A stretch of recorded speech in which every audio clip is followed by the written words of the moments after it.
Podcast, the podcast that's bringing a voice to the growing number of millennial pagans in our brand of witchcraft, magic, and worship. We're your hosts, Autumn Wolf and Jera Stone. And in studio with us today, we have Awdjeret. Hello. Hello. Woo.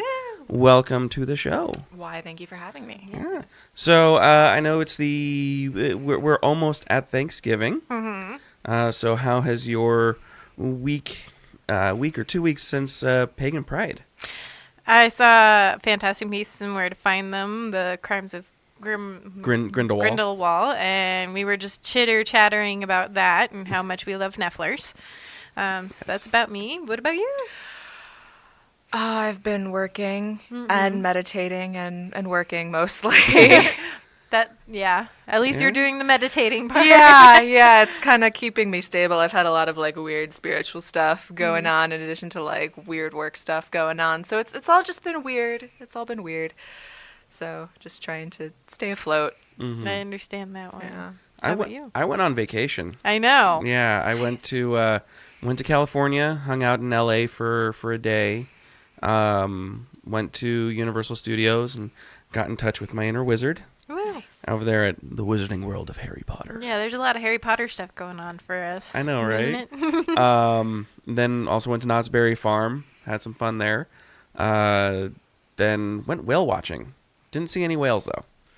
Well, that's a shame. No, but I saw a bunch of sea lions and a huge pod of dolphins.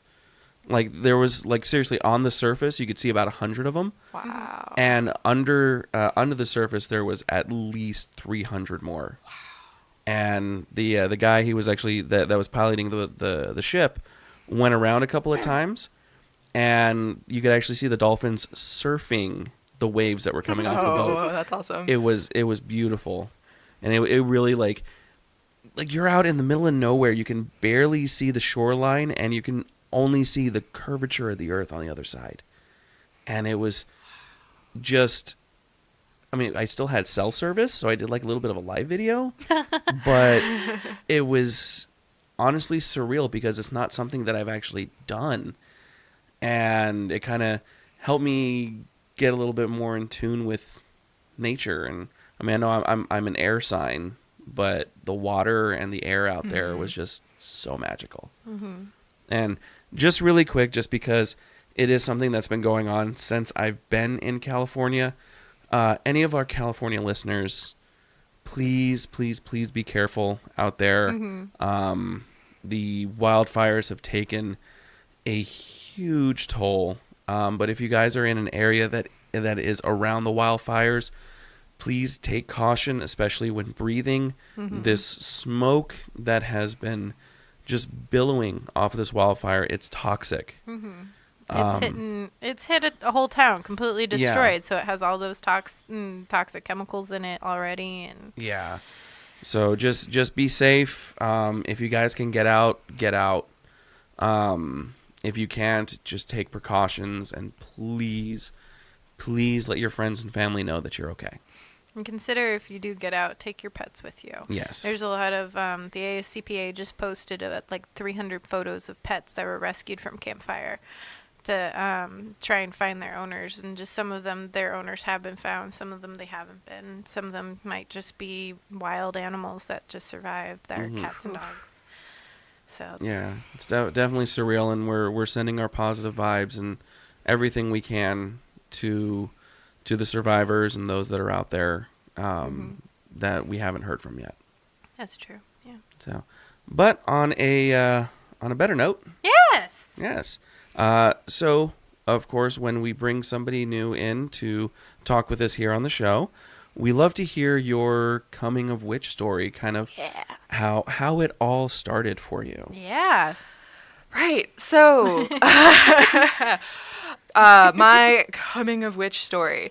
So in some ways, I think it's a lot like other people's in that I was raised Lutheran, which is to say fairly conservative, evangelical, Protestant, Christian, but also starts kind of unlike other people's in that I was not really like a daydreamy child. I didn't have imaginary friends. I didn't talk to ghosts or have past life memories or anything, which a lot of people seem to.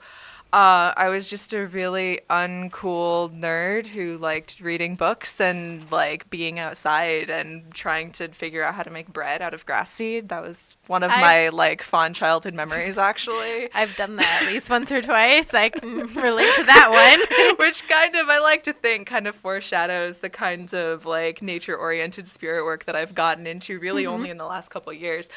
But anyway, yeah, so I was raised Lutheran, and I really squished down any sort of affinity I had towards like nature as its own entity, as anything that wasn't just like a mechanistic, you know, watch created by the divine watchmaker that is God. Because I became very devout in my early teens. Like I said, despite the fact that I was Protestant, and I truly believed that was what was objectively true. I considered converting to Catholicism so that I could become a nun. Yeah. Okay. That's kind of going from one extreme to the next. I know, right? Yeah. No, so I've always had a devotional, pious bent, I think, which again is something that isn't necessarily common among lots of millennial pagan witchy types, which is one of the reasons I wanted, you know, to come and talk to you guys, because I think it's like kind of a perspective that's not necessarily as common among, you know, like people who have more exposure to, say, Wicca than to polytheism, which is where my path ended up. So, yeah. So I, and then I guess after several years of being an extremely devout Christian, because I cannot do anything by halves, I became an atheist pretty much over the course of a few months. I decided that like the notion of a god or spirit wasn't necessary to explain the world. So I was very philosophically materialist in the sense of I didn't think that there was any spirit or gods or any soul or anything of that sort, to the point that I was actually like the secretary and then the president of one of the atheist clubs at the college I went to. So I guess just like, again, I can't do anything by halves. Was there like a defining moment that made you come to that realization? The realization that I didn't think that that Christianity was wrong, basically. That well, it was more of a gradual, I say gradual, but a shift over time, over a couple of months. It wasn't any particular experience. It wasn't like I prayed and then suddenly no one was listening, because my first like psychic or like spiritual experiences were in Christianity, and those like, so I had that kind of evidence, I guess, that something was there, that I had kind of peeked behind the metaphorical curtain. But as I learned about science and evolution and biology and astronomy and all sorts of things that I hadn't learned at the Christian schools that I went to as a child, I like that really affected my thinking. It affected my thinking and like what I thought, whether I thought the idea of a god was necessary to explain the world. And then after a while, I kind of started to decide, okay, maybe it doesn't matter if we need or don't need a god to explain the world. Like the explanatory function of spirit is not really necessarily the primary driver for a lot of people. It was for me, because I was kind of a skeptical type, but yeah, so the shift out of that really like Christopher Hitchens style atheism, which I'm kind of ashamed of in retrospect, but whatever. Part of the path. Part of the path. It worked. I try to tell myself it got me where I am, so it's been okay. But yeah, anyway, the thing that got me out of that really was the fact that I'd always had at least an academic fascination with religion and religious studies and the notion of divinity and the way that people perceive the world around them and how they interact with the world around them, right? So I many nights probably I was like staying up late on Tumblr, except instead of like reblogging stuff about like Harry Potter or like Marvel movies or whatever, I was like reading all this stuff that like modern like polytheists had written and that witches had written about their experiences, and I was just so fascinated by it. And I made a friend or two whom I eventually came to trust to tell me that, excuse me. I eventually came to trust that they were telling me the truth about their experiences as they experienced it. And so I started to wonder, okay, maybe we do need something outside of the realm of scientific materialism to explain what's going on here. And then, like I said, I have an academic interest in addition to a personal interest in all things spiritual and religious. So I was taking an anthropology course in college that focused on like the notions of magic and religion and how that relates to our concepts of modernity and like post-Enlightenment thinking. And we were reading this book. It was called Witching Culture by Sabrina Malioka, which I've actually seen referenced multiple times, like since I've gotten more into like, you know, like the pagan movement. Is that a blue textbook or a like yellowy red one? The copy that I had, it had like a photo on the front. It wasn't like a textbook. It was like an academic like work written from. It was I guess you could. I think she's an anthropologist, the professor at some university. Essentially her field work, instead of, you know, like going into the Amazon or the rainforest to like talk to the tribe. It has a section on humor, doesn't it? It does. Okay, the section on humor is really good. It's good. I loved that book. Yeah. But essentially, her field work was she was, I think, initiated into a Gardnerian coven. Yep. And so she was having like all of these direct experiences in addition to, you know, looking at like the pagan movement from like a more like quote unquote like objective quote unquote anthropologist viewpoint. It was a first-hand anthropological study. Yeah, and so that was absolutely fascinating to me. And so kind of after that, I decided, okay, fuck it, I want to try this firsthand too. Like, I want to try it. Yeah. Like, I want to do something. So she had fun. I want to have fun. Exactly. I was like, that's so cool. Why can't I do this? So I didn't have any like group or anything to be like, hey, wink, wink, nudge, nudge. Can I like learn things from you? I was really just like reading voraciously, and I, you know, cast some spells and studied tarot, and I read about gods and mythology and started to kind of reinterpret weird experiences that I'd had in the past in light of the notion that like spirits exist and gods exist, and maybe like the non-corporeal, non-physical thing that is intention has a noticeable, measurable effect on our surroundings.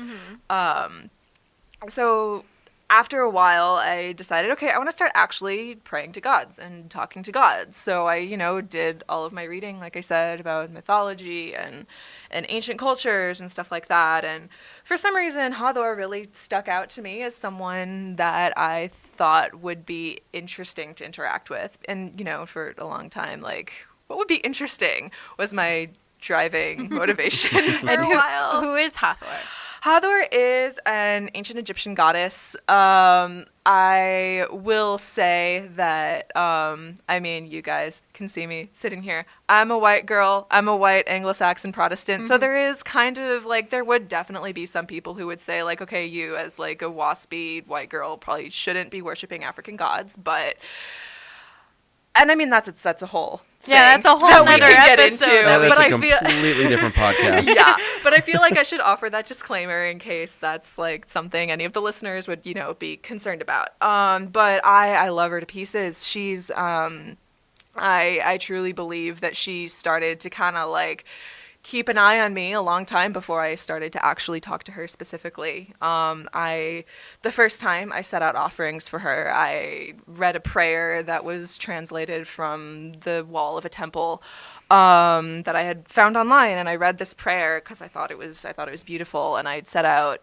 popcorn and Nutella. I specifically remember because I was like, okay, popcorn's what I have, popcorn's what I like, and a lot of like UPG, unverified personal gnosis about the Egyptian gods is they like chocolate. I don't know why, but they like chocolate, even though that's not, you know, historically attested. So I was like, okay, popcorn, chocolate, that works. And she showed up. She I'm just like kind of getting chills talking about it. I can see that's such a simple. Yeah. And like the way I've described it in the past is she was like, hey girl, what's up? Like, let's talk. And I was like, oh shit, like Conversations over Nutella. exactly. I was Like it was a, hey, you finally called to me. kinda, yeah. You found my number. I gave it to you years ago. Yeah. And like I didn't really know what to do with that because I think like I mean that's something I hear other people talk about is like on some level you don't really expect anything to happen and then something happens and then you have to figure out what to do with it. Yeah. And I'm still figuring out what to do with it. I've kind of, carved a niche, which I guess I'll talk about in a bit. But at the time, I just, continued to periodically make offerings and pray and sing.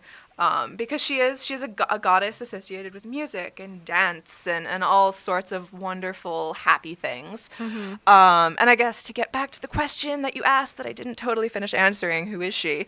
Yeah, sorry. She's a goddess associated with music and dance and one of her epithets is Lady of Drunkenness, which on one hand, like I don't drink a whole lot, so it's like, okay, how do you tap into this? But I guess another way to think of that is of like divine ecstasy and kind of that almost mindless, blind ecstasy of just being enveloped by joy and togetherness and friendship and love. And people call her a goddess of love. People call her a goddess of dance. I personally tend to steer away towards language like goddess of this, goddess of that, because there are so many more facets to these entities than you can really understand if you pigeonhole them into goddess of this or goddess of that. After I started to get to know Hathor specifically, I started reaching out to other gods and goddesses in the Egyptian pantheon because honestly, it seemed like the polite thing to do. Like, if I love this goddess, and I did very quickly, I started to love her very quickly. It seemed like the polite thing to do to start talking to her family and friends, and Kind of stay within the pantheon. yeah. And so I started to sing praises to other gods, started to offer things to other gods, and eventually I decided, okay, I would like to see if there are other people that I can connect with in my area doing similar kinds of things. There are some. The primary community that I found, though, was an online temple, Kemetic Orthodox House of Nature, if anyone's curious. Jera introduced me by the name Awdjeret, which is my name in that tradition. That's actually the short version. The long version is longer and harder to pronounce. So, Awdjeret Hateret, which means Hateret, Hathor, is generous. Hathor is generous. So that's, something that message, that name, that comes directly from the goddess, I believe. It comes directly from her, from my divine mother. That's kind of a guiding force in the way I've related to my temple community, and to her, to Hathor, and to the other gods that she's associated with, and to the other Egyptian gods that I work with and that I honor on a regular basis. Whew, so I feel like I'm just talking. You're giving us a lot of Hopefully good that's stuff. okay. It is. Okay. That's what a podcast is just talking Just and talking and talking. Okay, yeah. So while I'm still a member of that temple, and I still partake in ritual at a distance with the priests Online and the members, stuff. online stuff, with the members of this temple, and we've got online forums and stuff, and it's a nice way to keep in touch with people honoring the same gods in similar ways, which is really nice when you're like able to. Or rather, like when you're like Christian passing, I guess, when people just kind of assume that you like fit into the default religious boxes that like your extremely conservative Christian boss assigns you. Hey, Yeah. she just people just kind of assume. So it's nice to like feel less invisible with your like deeply influential, deeply profound relationships to gods that many people just don't think exist. So yeah. So, well, my work is, I say work, my practice, my religious fun stuff is a mix of group stuff and solitary stuff. A lot of it is solitary stuff because there are only so many of us doing the sorts of things that I do. So, yeah, my solitary practice has kind of unfolded further away from working just with gods and just honoring gods and starting to develop a better relationship with my ancestors and with the spirits of the land that I live in and the house that I live in and all of the places that I go that I interact with. So yeah, that's my coming of witch story. I don't usually use the word witch to describe it because it's like magic isn't really actually like working magic isn't really at the center of what I do spiritually anymore. So calling it witchcraft seems to potentially, miscommunicate the kinds of things that are important to me. Right. But I mean, I do witchy stuff. I hang out with witches. I go to reclaiming sabbats and stuff. So yeah. So the sabbats that you do with your community that worships ancient Egyptian gods, are they different from what like you would call the pagan wheel of the year? Yes. So they're not sabbats at all, actually. So I mean, as I'm sure, well, you guys definitely know, and most of your lovely listeners probably know, the notion of the wheel of the year comes from Northern Europe. It comes from the Celts. It comes from the Franks and the Gauls and all those lovely folks. But the Kemetic, or which is to say ancient Egyptian, because one of the words for ancient Egypt in like the Middle Egyptian language, so kind of like the middle of the empire that we think of as ancient Egypt. Their word for their land was Kemet. So a lot of Egyptian pagan types, we call ourselves Kemetic polytheists or Kemetic pagans. And that's kind of just acknowledging that, the word Egypt is a word that was put onto that land and onto those people to describe them, but put onto them by outsiders who aren't necessarily trying to appreciate and understand the culture and the religion and the spirituality and the gods as they are. So we tend to use the word Kemetic to describe ourselves and what we do. So yeah, the Kemetic calendar / calendars, because there are several, there's not just one, there are lots, have nothing to do with the Celtic or Wiccan style Wheel of the Year. Right. The Kemetic calendar specifically is based largely on the annual flooding and receding of the Nile River, which doesn't necessarily have anything to do with anywhere else in the world. I can relate to it to some degree because we live in a desert here in Arizona. So a lot of the Kemetic ancient Kemetic calendars actually do kind of match up fairly well, and with the seasonal cycles here. But yeah, the calendar actually isn't extremely important to me and to my practice with the Egyptian gods because I prefer to kind of sync up myself and my practice and my work with the cycles and nature that are around me. So less of a prescriptive cyclical calendar and more of an observational, experiential relationship with the gods and the land. But I do know a lot of Kemetic practitioners who do follow the ritual calendars of ancient Egypt, which are, some of them are based astronomically, some of them are based, or astrologically, I guess you could say, either or. Some of them are based, like I said, around the cycle of the Nile. But there are holy days, there are major festivals associated with particular gods. All of my favorite festivals are in the summer because my lady mother, Hathor, she's a solar goddess in a lot of ways. She's an eye of Ra, an eye of the sun god. And she's married to another sun god, mythologically, or several sun gods mythologically, depending on how you want to think about mythology. But so all of her festivals are very solar and are really in the hot, dry part of the year. So, so yeah. Does that answer your question? Yes, I think it so. does. I think it does. Yeah. So do you have a specific daily practice that you do, or? Yes, I do have a specific daily practice that is kind of derived from the rituals that we do in Kemetic Orthodoxy, which, like I said, is the online temple that I'm a part of. I don't do the full-out ritual that is recommended to do every day because, it doesn't really jive with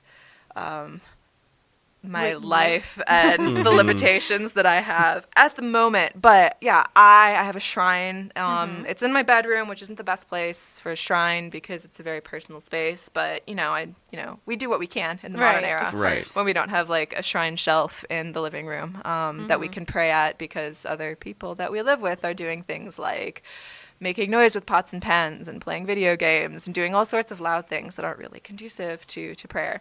Right. But yeah, so I have shrines with my primary deities, some symbols for the collective of the Egyptian gods, whom I honor collectively in addition to worshiping and honoring the specific gods that I do regular work with. But the daily regular shrine work that I do mostly involve saying specific formulaic prayers that I find comforting in their repetitiveness. And it involves pouring out water as a libation to the gods and goddesses, and it involves burning incense and lighting a shrine lamp, which in my case isn't a lamp that I can light with fire because I live in an apartment and that's not allowed. So again, like we have to make adjustments from these practices that were derived in ancient times. We have to make adjustments for the kinds of situations that we're in. Right. So my practice is largely focused around honoring the gods and providing the kind of offertory, the kinds of offerings that they historically requested, and I believe the kinds of offerings that allow them to kind of have more of a foothold in our physical world. In the Kemetic worldview, and this is true for most like Kemetic polytheist reconstructionist folks like myself, we regard offerings as part of a reciprocal relationship between us and the gods. So we will pour out a glass of water, or we will set down a plate of bread or a glass of beer, all of which are really common, frequently, historically attested kinds of offerings. And we'll say something along the lines of, like, I give this to the gods or to whichever god. I hope that you take it and you eat of it. I hope something that I say is like, may this refresh you, may this restore you in your fight to and in your efforts to bring Mot, which is the essentially primary ethical organizational principle, to restore Mot in the structure of the universe. That's something that I say, and to acknowledge the place that this relationship between me as a human and them as a god and this offering has in that larger cosmological structure. And I believe that connection is important, mostly for me as a practitioner understanding the meaning of what I'm doing, but also in terms of creating a more direct and more lucid connection between me and the gods that I'm honoring and that I'm tapping into and connecting to. Okay. Now I know you say you don't really do too much of a magical practice, but what you do with it. Well, what are some of the things that you've done? Yeah. So, like a lot of internet-educated witches in the 21st century, I've done a lot of, like, tea magic, kitchen witch kind of stuff. That actually still has a lot to do with my practice. I still do kitchen witchy kind of stuff of, what's the word? Imbibe? No. The more that I search for this, the harder it's going to be to find this word. But essentially, infusing like the things that I'm cooking or the things that I'm making for other people or for myself with specific intentions. And that is one of the reasons probably that I still do that is because that sort of attitude towards magic is kind of reflected in the Kemetic worldview, where Heka, which is the kinds of amuletic magic framed around using words, using speech, which is regarded as divine, as magical in and of itself, but of using speech to use the power of part of one's soul, the ka, to create change in the world, to get what you want in the world. So that focusing of intention and using of words as a magical act is something that I definitely still do. Okay. I also do kind of divination kind of stuff. I like tarot, even though it really has nothing to do with my religious practice. Hadar seems to be open to communicating with me through that when I ask her politely to. So that's nice. I use pendulum because yes-no type of divination is, again, commonly attested historically in ancient Egypt. So I use that as a way of communicating with the gods, when I have a specific question that I need a specific answer to, like, is it okay if I do this thing to your statue that I have on my shrine? Sometimes yes, sometimes no. Some of the Egyptian gods are really sticklers for ritual purity. So sometimes I have to ask, like, hey, is it okay if I do this thing before touching your shrine? And I use my pendulum to answer yes, no.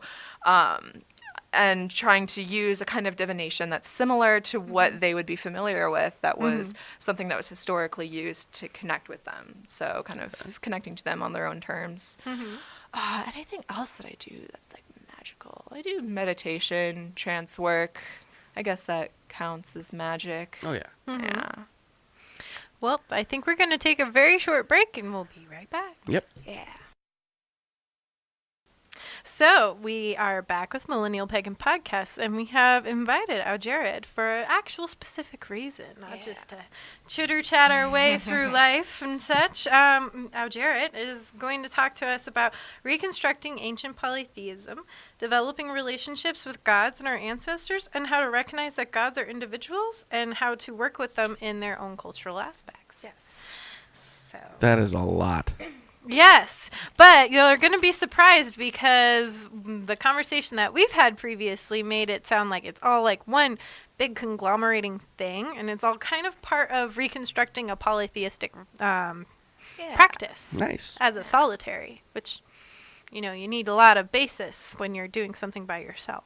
Right. Or you're just doing it all on your own. Yeah, and honestly, like, really any sort of, even group-based, like, spiritual work, especially, like, spirit work, really depends on having a strong solitary practice, I think. And, I mean, that's not like you can't do stuff. It's not like you can't, you know, talk to gods without having, like, a personal devotional practice or anything. But being able to do stuff on your own kind of strengthens those skills, those, like, mental, psychological, psychic channels to open up to that kind of communication and that kind of energetic movement. So honestly, even people who do have groups that they work with would probably, I mean, I imagine many, you know, I don't want to be like condescending or presumptuous that people, they're not doing this, but just kind of want to underscore that, you know. Yeah.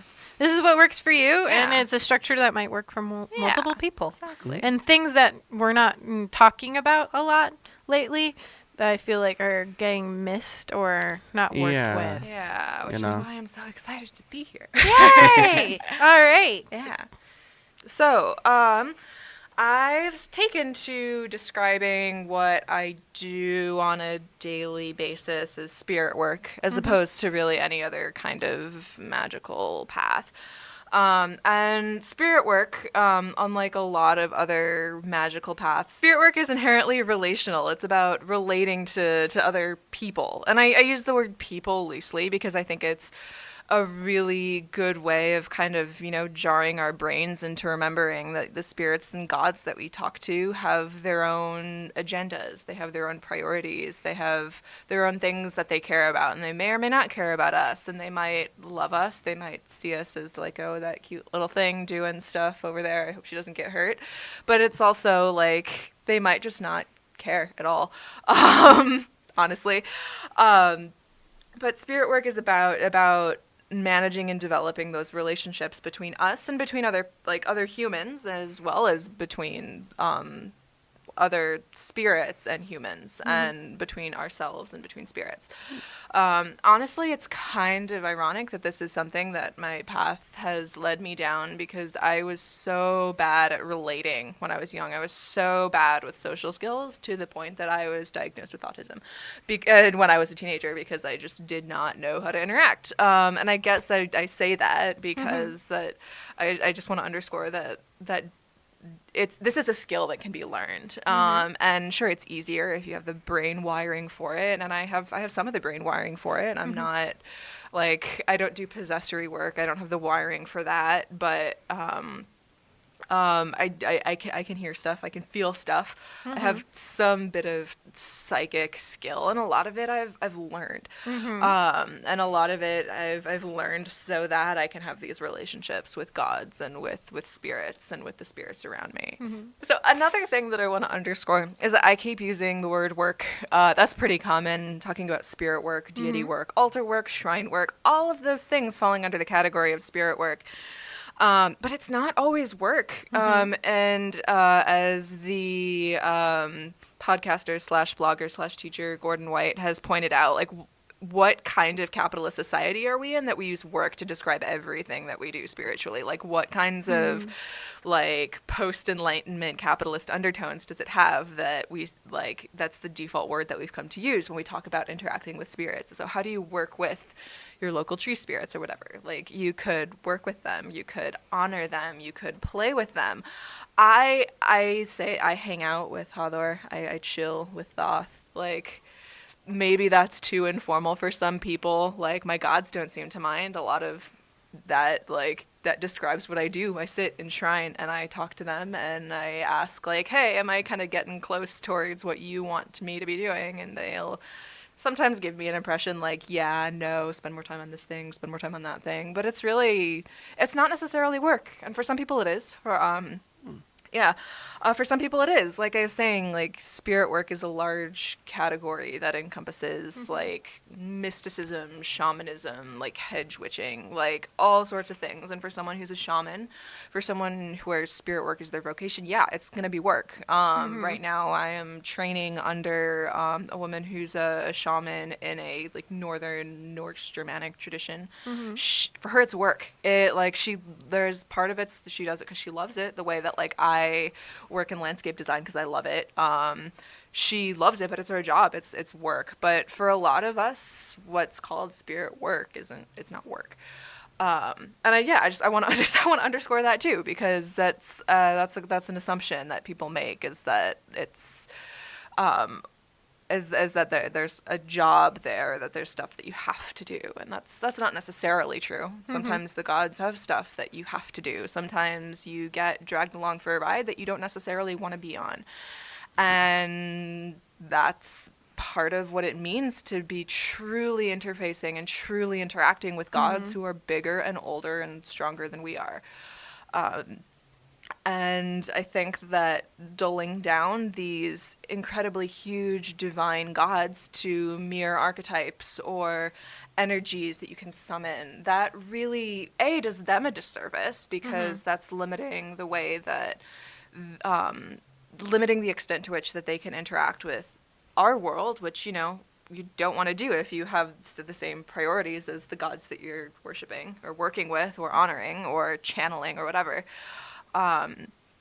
But it's really vital to understand, I think, that gods, spirits, nature spirits, local spirits, land spirits, they all have their own stuff that they're doing and that they want to do. And to some degree, like, relating to spirits is understanding what kind of reciprocal relationship you can create there, or you can cultivate, in terms of what do they want from you and what do you want from them. I kind of like that imagery of hanging out with the gods. Yeah. It's like, here, it's like pour some mead for Odin and I. Yeah. Yeah. cultivating a relationship, sometimes it is work, Yeah. and sometimes it's hanging out. And Yeah. I mean, with any relationship, if you're in a relationship with your significant other, you should put that much energy into your relationship with a God that you want to do something with. Definitely. And I mean, like, people say, like, oh, relationships take work. And I mean, like, I'm 23. Like, I don't necessarily feel like I can pontificate about that. But, like, in my experience, I've kind of found that to be true. Like, you know, you want to be friends, you want to be in partnerships with people, human or non-human, that you get along with, and that's not a lot of work to get along with. But sometimes, you have to put effort into it. You have to understand what they like. You have to understand what they want. And you have to be able to step out of your own head and your own perspectives in order to be able to kind of see things from their perspective, to understand where they're going and what they're doing. And, you know, putting in the work, you know, ahead of time can really have that long lasting effect to where, like, I have a friend, I have not actually talked to him, or we haven't actually hung out in probably about a year and a half. Mm-hmm. And I know that if we do hang out, it'll be like that time is not even existent. So I mean, I can kind of see where, putting in the work ahead of time could definitely have that significant purpose and that significant draw, even to where you might not communicate with that deity for a little while because something's going on, but they'll always be there for you when you need them. Mm-hmm. Right. Yeah. But at the same time, you have to also realize that that's a give and take. Yes. And I think a lot of people forget that. You turn around and you get 911 a God, they're going to turn around and go, okay, well, you 911 to me, I have something I want you to do. Yeah. In relation. Or they might just be like, hell no. Right. Like, who are you? Like, it's like, sure, like, somebody that I used to know. You know, like, it's like, I used to know you. Like, we used to do stuff. Like, you used to, like, give me a glass of beer every now and then. But, like, I don't know you anything because we haven't talked in a year and a half or 2 years. And, if sometimes those relationships are positive and they can endure that kind of, like, the way a friendship can endure that kind of break. But sometimes you have to understand that, no one owes you anything necessarily. Like, God's not going to owe you anything unless, you have arranged things such that they do.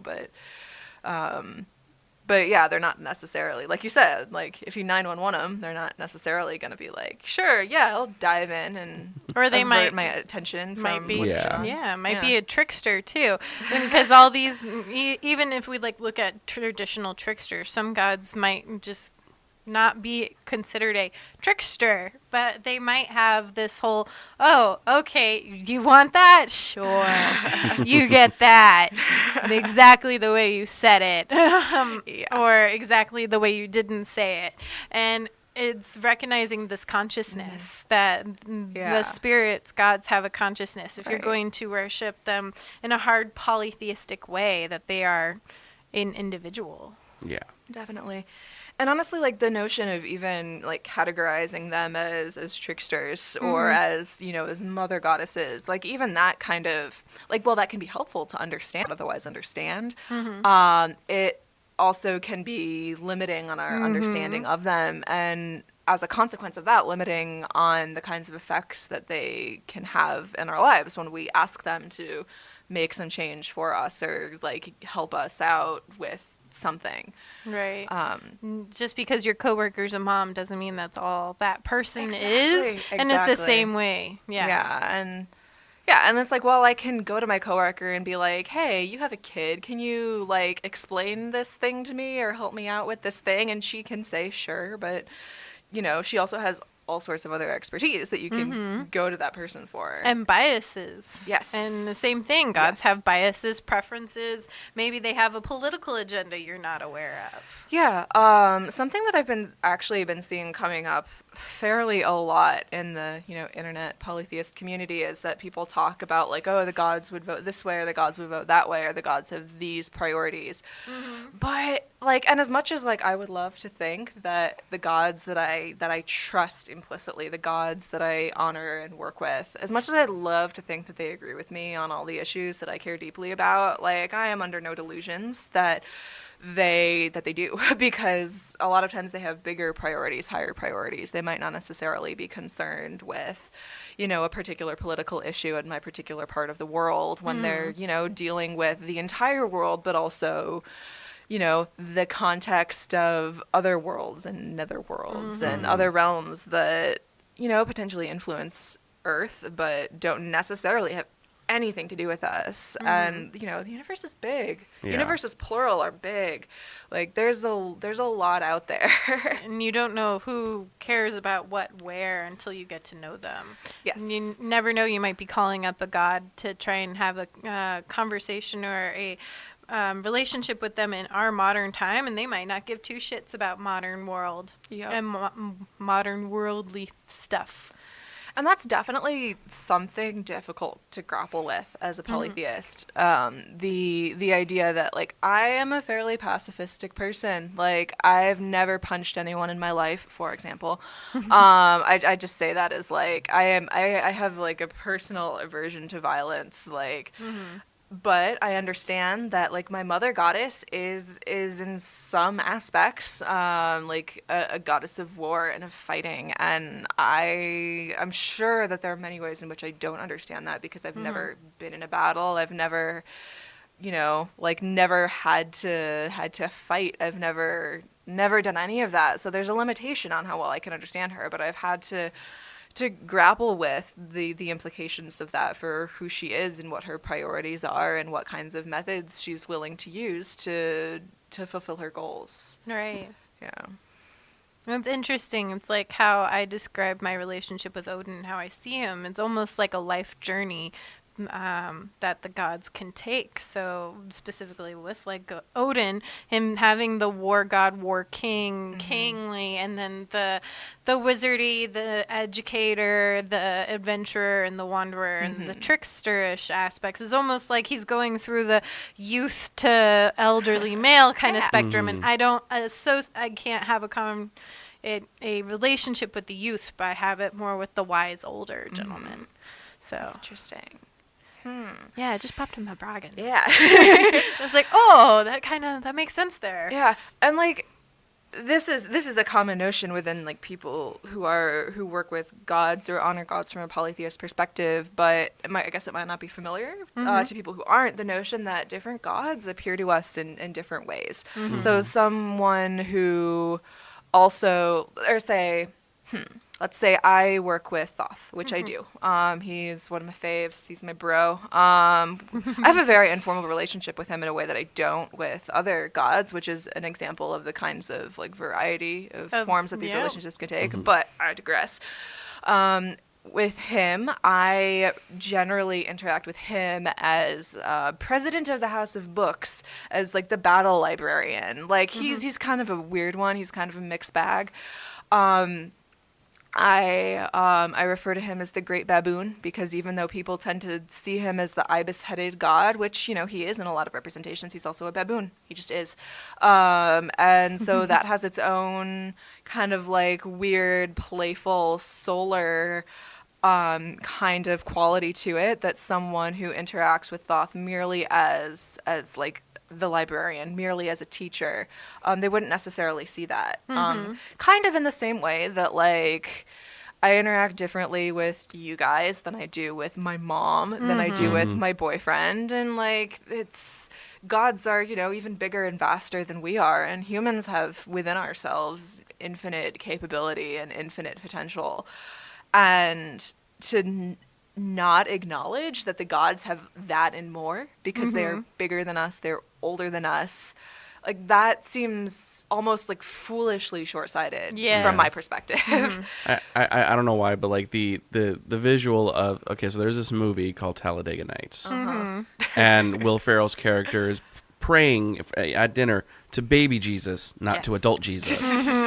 So I kind of see that. That's actually kind of interesting how the different aspects of a god could be presented in a completely different light than another aspect of the exact same god. Yeah. And I guess building off of that, if you want to talk to a particular aspect of a particular god or a particular goddess, you generally will probably want to adjust the kinds of like ritual container that you're building for that. So for example, my teacher, my mentor is a Freya's woman. She is owned by Freya. She belongs to Freya.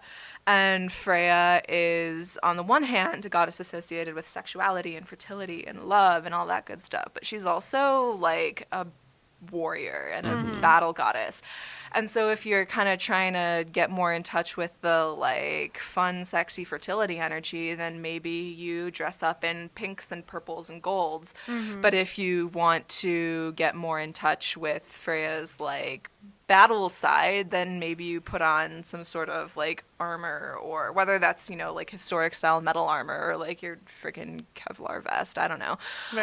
But there's a lot of, like, you can use those different kinds of symbols from the modern consciousness, but also from the ancient consciousness, to connect with gods in different ways and to kind of communicate to them in a sort of nonverbal subconscious way that this is the part of you that I'm interested in learning from right now, or this is the part of you that I want to talk to or request something from. And you know, and like, sure, they can kind of like help, you know, put on those faces for us and kind of, I was gonna say like put on those masks, but they're not masks. They're just, you know, facets of one great like of gods as great multifaceted beings. Well, it's the same way with, like, if we associate it with a person in your real life. If you're going to go to your boss and ask your boss about a raise, you're not going to go like, hey, here's a beer, hand him a beer, and like ask, hey, can I have a raise? Unless you have that kind of relationship with your boss. Gosh, I'm just picturing doing it that at work, and she would just look at me like I was insane if I did that. But that's the same way when you come to the god and you're like, I need some advice about love, or I need you to help me with love. You need to like do it in that appropriate, the appropriate sphere. Yeah, definitely. Yeah. Something else that I wanted to talk about a little bit, because I've mentioned several times, I've used the word Reconstructionism. I don't know if I necessarily need to offer a definition so much as kind of explain what that means to those who might not be familiar with more of a polytheistic perspective, which is where I'm coming from. So the idea of Reconstructionism is the idea of using the knowledge, admittedly the kind of broken up bits and pieces of knowledge that we have about how the ancients interacted with their gods, in order to understand how we can interact with those gods. And clearly I am not one of the people who believes that the gods don't necessarily speak to us, or that the gods don't interact with us, although there are people who believe that and who, you know, partake of religious practices and work to keep like the pax deorum, the peace between humanity and the gods, but don't necessarily expect any response from the gods. I'm not one of those people. Clearly I talk about chilling with Thoth. I clearly like expect, or have come to expect, because, you know, based off past experiences, that the gods, you know, are gonna be talking to us. But I digress again. So Reconstructionism is the idea of, in some contexts, it has to do with reconstructing entire rituals. Some people, this is especially common more like in the heathen, like Norse kinds of traditions, reconstructing the culture surrounding the worship of particular gods. And sometimes it's even more about the culture than about the gods. So Reconstructionism is a broad term. And for me, a lot of it has to do with really breaking out of that modern mindset. Like I mentioned before, breaking out of I guess you could say programming, or kinds of thought processes that are built into us as modern humans by the kinds of the culture that we're in. And a lot of that is invisible to us unless we are confronted, or we confront ourselves with concepts that are unfamiliar, or that kind of jar us out of things that we thought were true without even really consciously thinking about it. So So, like one of those things that I was saying is like the notion of reciprocity in giving offerings. Like I guess that's like I said, I grew up in Christianity. Tithing is something that you do, giving ideally 10% of your income to the church or, to charities, but you're not necessarily expecting it to have any actual effect other than the way that money is spent. But the ancients, at least in ancient Egypt, and I can really mostly speak from what I know based on research and reading that I've done about ancient Egypt. The attitude is that it's that we give to the gods so that they can give to us. That not necessarily that those gods will die or shrivel up and leave or anything like that without our offerings, but that the offerings have a specific metaphysical meaning that they don't have in modern conceptions of Christianity. Notions of sacrifice, of as a method of offering, like those sorts of things are still kind of present. People talk about sacrificing something, like giving up things for Lent is kind of a modern socially acceptable sacrifice. But there are definitely polytheists who raise chickens and slaughter them for Odin, for Thor, for whomever. And that can be kind of shocking to people. That can be kind of jarring, even to people who eat meat.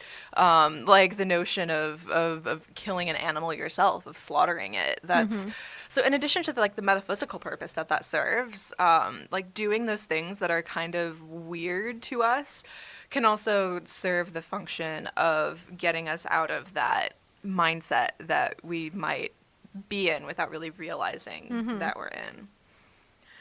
So then a question from there becomes, how do you know what to do? How do you know how to interact with the gods the way that the ancients did? And I guess side note, interacting with the gods the way that the ancients did isn't always necessarily the goal. Right. Slavery obviously was a thing that existed in ancient Egypt and ancient Europe, and most of us probably regard that as something that's pretty ethically abhorrent and not a suitable part of a functioning, balanced society.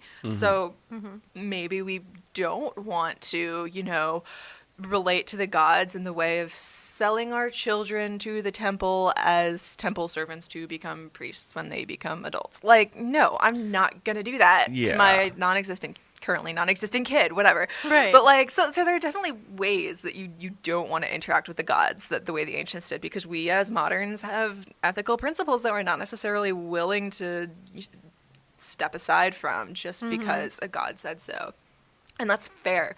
That's valuable. That's honorable to be able to stand beside the principles that you have. But at the same time, understanding the principles of the ancients and reading the myths that they passed down that we may have, reasonably accurate copies of in written form, understanding the kinds of worldviews and values that they had and trying to figure out how to deduce that from the kinds of ritual texts that we still might have, the examples of rituals, the examples of myths, the relatively few examples that we have of individual prayers to gods, as opposed to a temple religion, an individual religion. I also am kind of repeating myself because I'm trying to whatever. But we also want to take. We also want to take some of those texts that we have that we know have biases from a Christian narrative, and being aware of that, and then dissecting that away and figuring out how, okay, well, we know from this source that they did this, and right now the person who wrote it down is calling it wicked and all this terrible stuff, but they did that. We know they did that. I mean, how do we do it? Yes. one of the more popular stories in the Bible is Isaac and killing, sacrificing his son. Yeah, I mean, the story pans out just fine, but he still slaughtered a lamb or a ram that was up there on the mountain. And I do see, there are some people who would still do that in today's culture just fine because that's what they believe. But I personally wouldn't slaughter a ram. I mean, I wouldn't sacrifice one of my eyes to Odin. Yeah. That's fair. It's almost Yule. Aren't we going to slaughter 9 of each animal? I would love to, but I don't have 9 of each animal. Yeah, the 9 alligators might get expensive. Yeah. However, the purses we could resell. Sorry. You just have to find some leather workers somewhere. You can skin the alligators, and then maybe you like. I have some of one. them. She's also a comedic. So. Oh, interesting. Nice. Friends, no. Like-minded souls. So, I mean, a lot of people who haven't really done like offerings or whatnot, even simple offerings such as, a glass of wine or a glass of beer and or a glass of water, or a glass even. of water, bread. Mm-hmm. Here's something that people have asked me, and I kind of have my answer for it, but I want to see where you're coming. Mm-hmm. What do you do with the offerings after you're done offering? Important Ooh. question. In Comedicism, we eat them. It's the word for that's commonly used is the reversion of offerings. We revert them. We take them back. We give them to the gods, and then the gods give them back. So that's that is the that physical symbol of the metaphysical process that we undergo as devotees and as people honoring the gods. Okay. I don't do that for other non-Kemetic deities that I work with. Like I said, I'm currently apprenticed to a Northern tradition shaman. So in Northern tradition, like if I am doing ancestor work and I offer a bowl of something or another to Hela, the goddess of death in the Norse tradition, I'm not going to eat that shit. She doesn't want me to eat that. Like, she wants me to set it down and let it rot. Like, that's what you do. So that's another example of, like, you have to figure out how to, like, what the gods are going to want and what's appropriate within the metaphysics that they're working in and the paradigm that the gods are working from in order to be able to do the quote-unquote right thing. Not that there is a right thing, but there are better things and worse things. Right. And if you can't find it in texts, you have to develop that relationship and say, what do you want? How do you want it? Definitely. And then you have to learn how to listen. Yes. Yeah. And that's totally its own question of, like, how do you listen? How do you know what the gods want? And one way that I think is probably underused in a lot of like modern pagans trying to understand how to work with gods is divination. The ancients generously used divination in terms of, like, is this an appropriate sacrifice to do on this day for this purpose? Oh, no. Well, what else should I do? Is it okay if I do this? No. Is it okay if I do that? Yes. Okay, great. How do I go about doing this? And so divination obviously is its own skill that has to be developed. I think it's an extremely useful skill for someone who is doing work as opposed to just merely worshiping or honoring deities. And if you don't have that skill, or if you're not confident that you're able to, get an appropriate answer that's not too colored by your own opinion, you can definitely always ask other people. Other people, especially those who regularly work with those deities, who have some sort of through line to at least the pantheon that you're working with, if not the specific deity that you're working with, because, different pantheons have different kinds of divination that they prefer to talk to you through, which, like I said, is why I use pendulum with the Kemetic gods, but why, if you're working with, like, the Norse gods, you're probably going to use runes.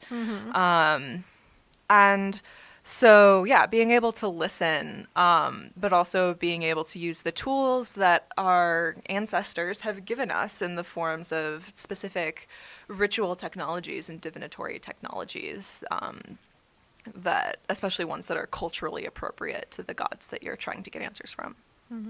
Nice. I like that. And just one more thing to add on that, something kind of a pet peeve of mine. I hang out in a lot of, like, Facebook groups for Egyptian pagans, which sometimes is infuriating because I, like, vastly disagree with, like, the other people in this group. But sometimes I'm like, I feel like I can be a little helpful by telling people what I know. But one of my pet peeves in these kinds of groups is when people talk about, is it okay to do this? Is it okay to do that? Can I work with both Zeus and Isis? Is it okay if I give a god chocolate, even though chocolate didn't exist in ancient Egypt? try it and see. Yeah. They'll let you know if they really don't like it. Mm-hmm. Like, I promise you, if they care enough, they will let you know. Right. And that sometimes that can be like psychic knowledge, like clairsentient empathic knowledge. Sometimes it can be like your candle suddenly goes out. Sometimes it can be like the rock that you put on the table just rolls off.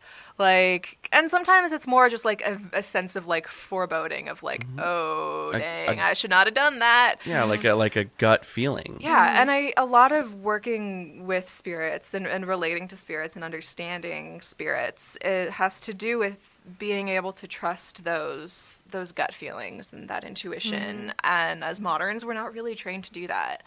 At least, speaking for myself, I grew up with a lot of exposure to like sciencey, skeptical kind of stuff. So I was definitely taught that like your intuition don't know shit. Like you logic things out, you reason things out, and that's kind of, in a lot of parts of the United States at least, that's held up as like the goal for how to do things is logically Occam's razor. Like you don't flip a consecrated coin for a yes no answer. You don't, like, that's not something that's really done in American society, at large at least.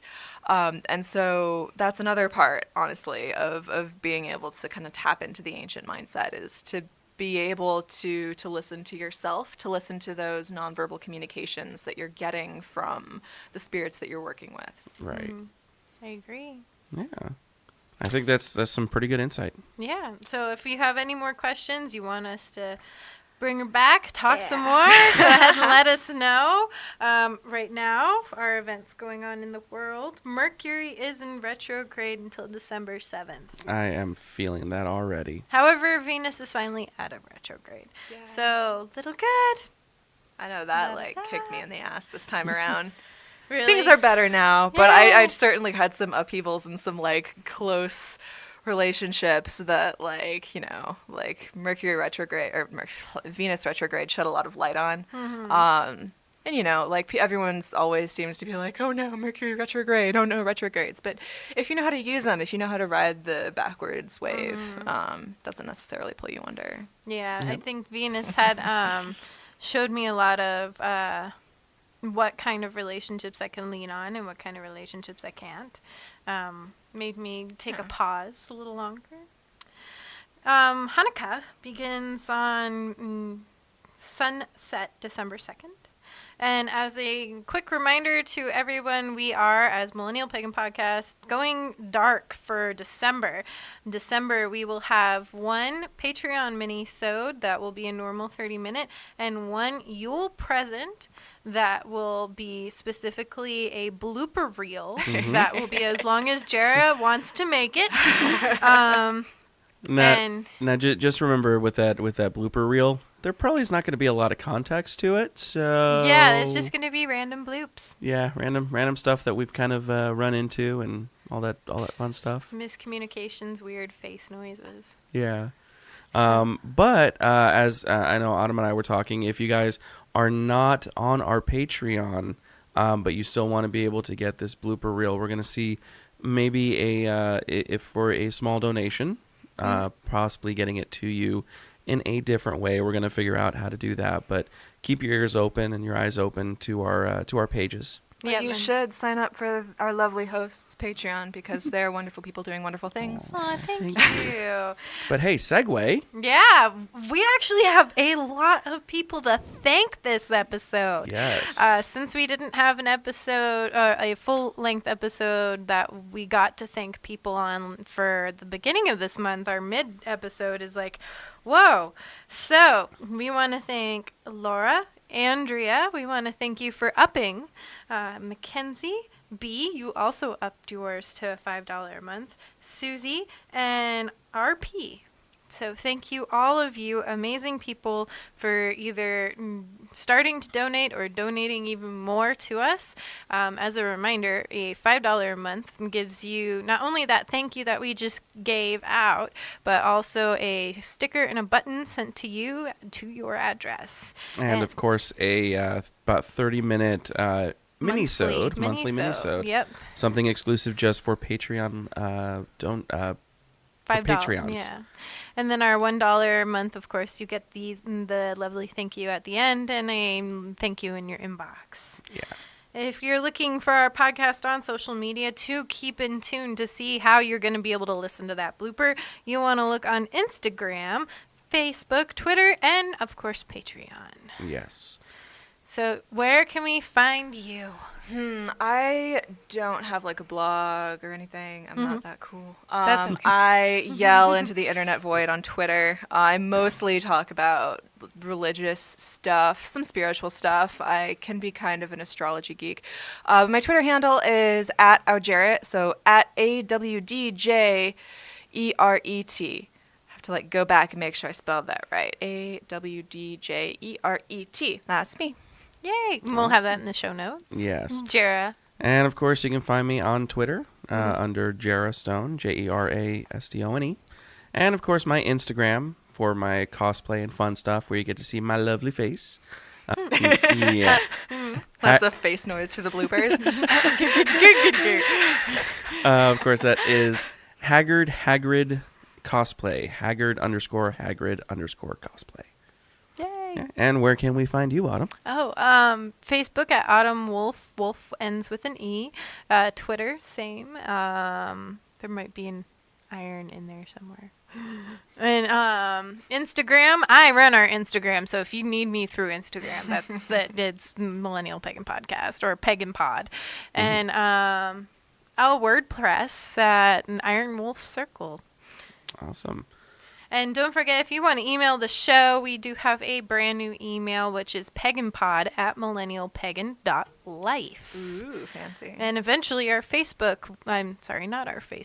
website will be millennialpagan.life as well. Nice. So, little see into the future there. Yeah, so December you'll see a lot of changes happening between me and Jera and the pod itself. We'll be adding another, not cast member, but another member of our family tree that will help us out, and you'll be seeing a lot of changes, some really great stuff. Our first episode in January will have a lot to do with this big guy with a goat head that people really are interested in. Baphomet? Yeah, I think we're going to talk about him. Okay. And some stuff that goes on with his worship and stuff. Awesome. And other sections of that. So. Awesome. So from all of us here at Millennial Pagan Podcast, merry meet. Merry part. And merry meet again.